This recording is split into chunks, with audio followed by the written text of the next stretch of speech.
Good evening, it's Wednesday, the 5th of March, and here's what's making news around the world on World News Tonight. Pope's recovery.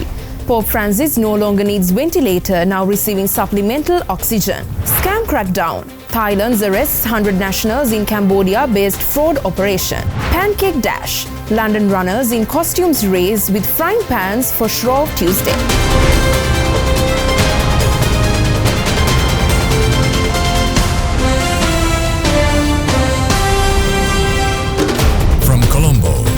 This is World News Tonight with Prashansa Gunawardana. Good evening once again. The Vatican announced that Pope Francis no longer requires a mechanical ventilation mask and is now receiving supplemental oxygen through a nasal tube after experiencing 2 respiratory crises the day before. Deep in prayer, hundreds of faithful gather for the 8th night in a row on St. Peter's Square to pray for Pope Francis's health. This comes as the pontiff battles with double pneumonia and suffered 2 more respiratory attacks Monday night, with doctors forced to intervene to clear his lungs. The Pope resumed the use of an oxygen mask and respirator to assist in breathing. In a short communiqué on Tuesday, the Vatican said Francis had rested well overnight. At the age of 88, Pope Francis was admitted to Gemelli Hospital in Rome on February 14th. Since then, he has not appeared in public. Every day, anxious worshippers gather outside the hospital to light a candle and pray. The pontiff will miss the procession and Mass this Wednesday, on the first day of Lent, 6 weeks before Easter. The Vatican remains positive, stating that the Pope continues to receive his closest collaborators from his medical flat. He will get back to work as soon as his condition allows it. President Donald Trump has addressed a joint session of the US Congress for the first time since he returned to power in January, declaring the American dream is unstoppable. At 100 minutes, President Trump's speech to Congress was the longest in modern US history, filled with signature boasts, bold promises, and sharp political attacks. But not everyone in the chamber was cheering.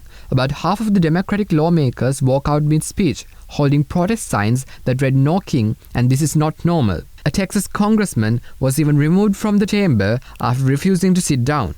One of the most controversial moves in Trump's address was his decision to freeze all US military aid to Ukraine, a stunning reversal in US foreign policy. Trump's tense Oval Office meeting with Ukrainian President Volodymyr Zelensky had already raised tensions, and his remarks made it clear where his focus lies. But for European leaders, Trump's fear toward Moscow is deeply troubling. Many worry the pause in US military support could leave Ukraine vulnerable to further Russian aggression.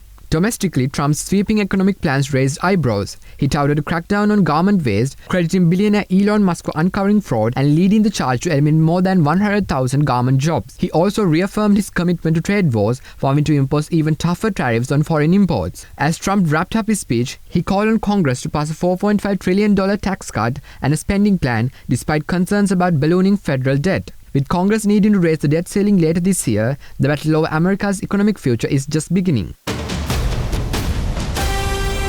Now for a new update on the ongoing tariff war.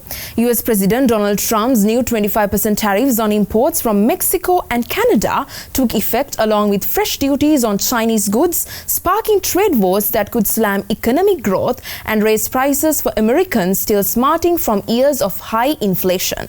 U.S. President Donald Trump's new 25% tariffs on imports from Mexico and Canada took effect on Tuesday, along with a doubling of duties on Chinese goods to 20%. He said that all 3 countries had failed to do enough to stop fentanyl from entering the U.S. The trade wars could slam economic growth and lift prices for Americans still hurting from years of high inflation. Canada swiftly retaliated. Here's Prime Minister Justin Trudeau. Canada will be implementing 25% tariffs against $155 billion worth of American goods, starting with tariffs on $30 billion worth of goods immediately, and tariffs on the remaining $125 billion of American products in 21 days' time.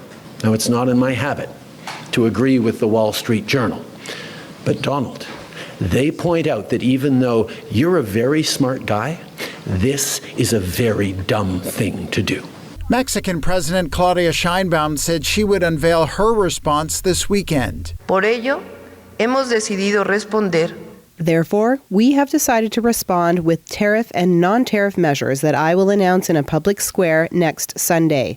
It is by no means our purpose to start an economic or trade confrontation, which unfortunately and regrettably is the opposite of what we should be doing. That is, integrating our economies more to strengthen our region. China announced additional tariffs of 10 to 15% on certain U.S. imports from March 10th, and a series of new export restrictions for designated U.S. entities. Later, it said it had raised complaints about the new measures with the World Trade Organization. The tariffs are already sparking some U.S. price increases on goods, running counter to Trump's election vow to bring down living costs for Americans. The Federal Reserve Bank of Atlanta's GDP Now model showed a stunning shift to a 2.8% U.S. GDP contraction in the first quarter, from a 2.3% estimated growth last week. With US aid to Ukraine on hold, the EU is ramping up defense efforts as they unveiled a €800 billion plan to boost military capabilities and fund urgent aid for Kyiv.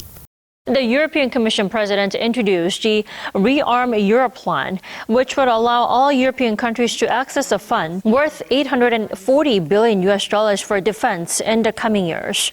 Calling it an era of a rearmament, she says the plan will allow EU member states to pool demand and to buy together while increasing interoperability and strengthening its defense.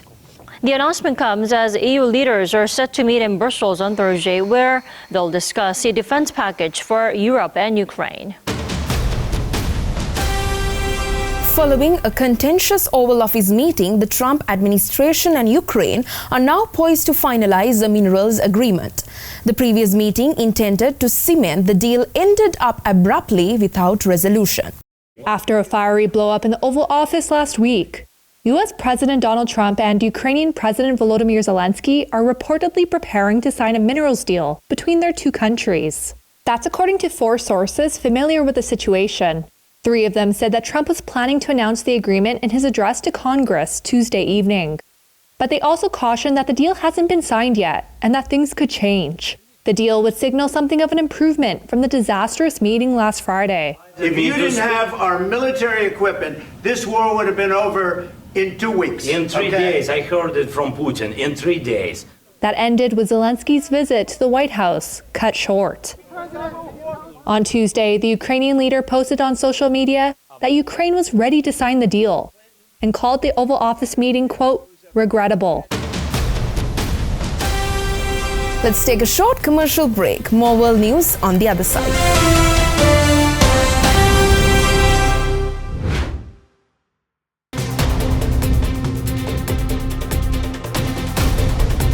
Welcome back. China unlocked more fiscal stimulus, promising greater efforts to support consumption and cushion the impact of an escalating trade war with the United States. China's parliament is holding its annual meeting under the shadow of US tariffs. With President Xi Jinping looking on, lawmakers on Wednesday committed extra money to boost the economy. China will now issue some $179 billion in special bonds to lift growth. That includes money to subsidize purchases of electric vehicles, appliances and other goods. Premier Li Qiang said the country faced increasing external pressures. Since coming to power in January, US President Donald Trump has added 20% to existing tariffs on Chinese goods. China's average tariff on our products is twice what we charge them. And economists bet there could be more to come.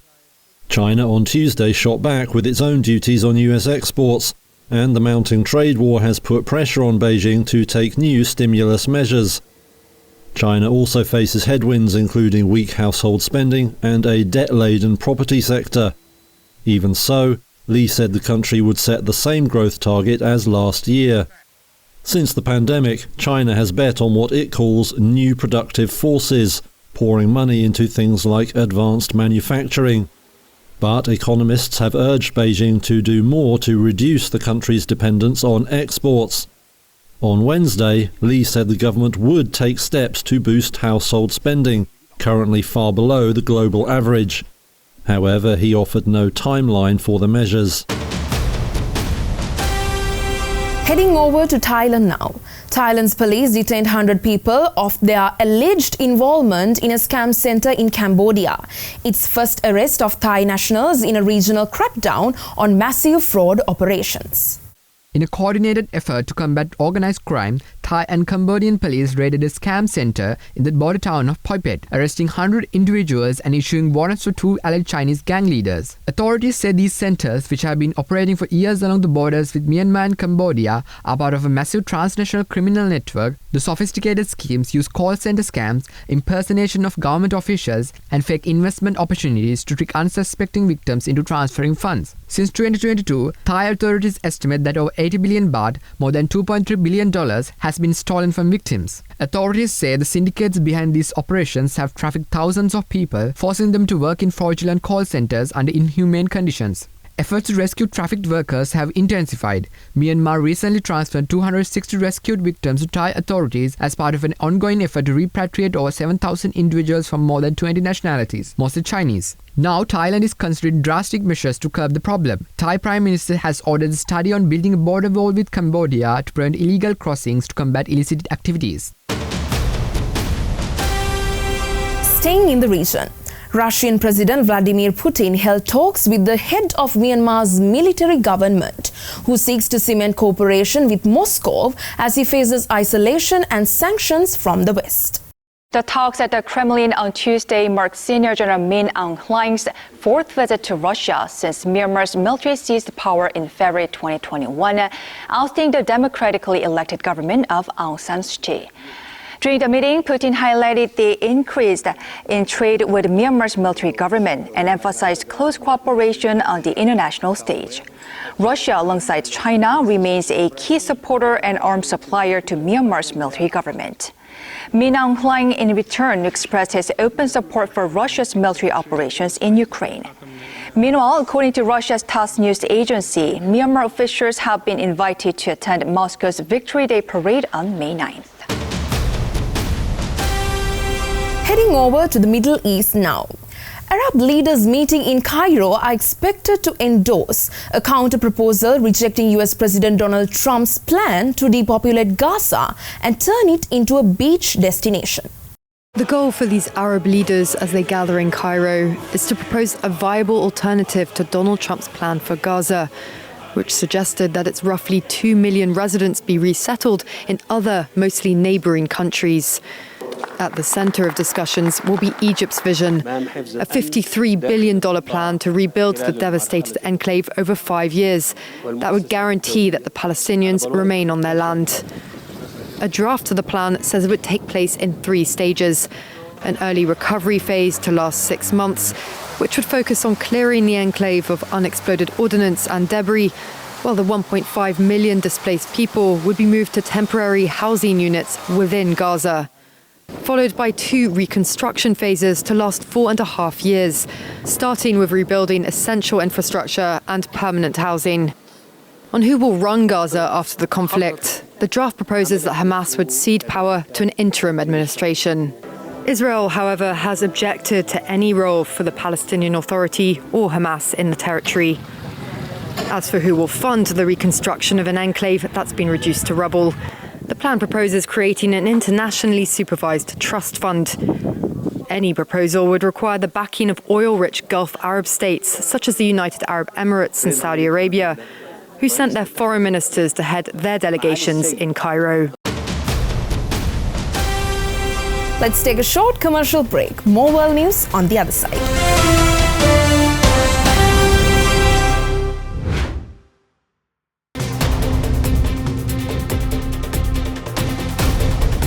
Welcome back.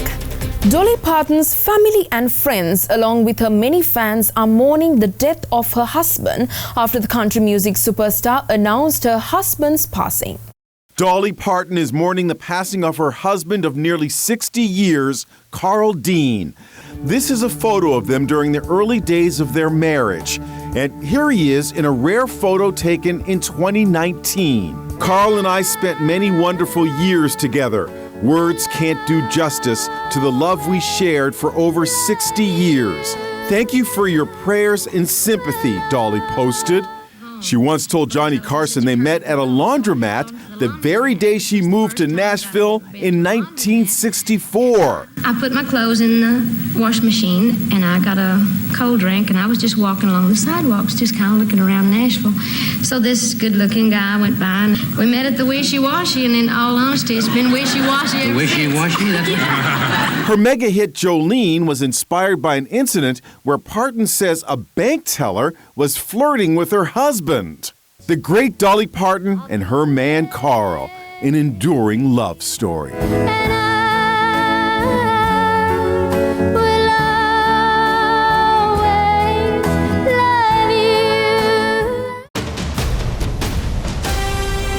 Races dressed as skyscrapers, beekeepers and a chest of drawers were among dozens of runners in costumes zipping around a central London square with a frying pan in hand to celebrate Shrove Tuesday or Pancake Day. Runners with frying pans filled with pancakes took to the streets of central London to celebrate Shrove Tuesday, also known as Pancake Day. Hundreds of spectators gathered at Guildhall Yard cheering on participants in the annual intra-livery pancake race. This event is one of many held across the UK to mark the day before the start of Lent, the 40-day period of prayer, fasting and repentance leading up to Easter. In the inter-livery race, teams representing traditional London guilds with nearly 1,000 years of history competed in costumes. The winners received a trophy and a frying pan as their prize. The two eggs of Big Bear's famous bald eagles, Jackie and Shadow, have finally hatched, with one eaglet emerging late Monday night in a moment captured live on live stream. It's finally happening.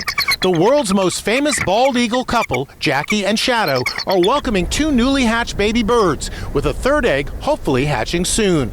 Tens of thousands of people around the world are transfixed to this live 24-hour video feed of the nest from Big Bear, California. You can see the tiny feathers and beak emerge. At 4:10 a.m., eaglet number 2 hatched. The births are especially good news since last year's Eagle Watch ended in sadness when Jackie's eggs failed to hatch. Today, Jackie and Shadow are focusing on keeping their eaglets and the unhatched egg warm, as baby Chick Watch on the live cam captures hearts around the world. And that wraps up World News Tonight. Coming up next, Anuradhi Vikramasinghe is standing by for the nightly business report, bringing you the latest in global markets and finance. I'm Prashansa Gunawardana, and we leave you with the stunning visuals of Rio's Carnival, an explosion of color, music and celebration on the streets of Brazil. Thank you for watching us. Have a good night.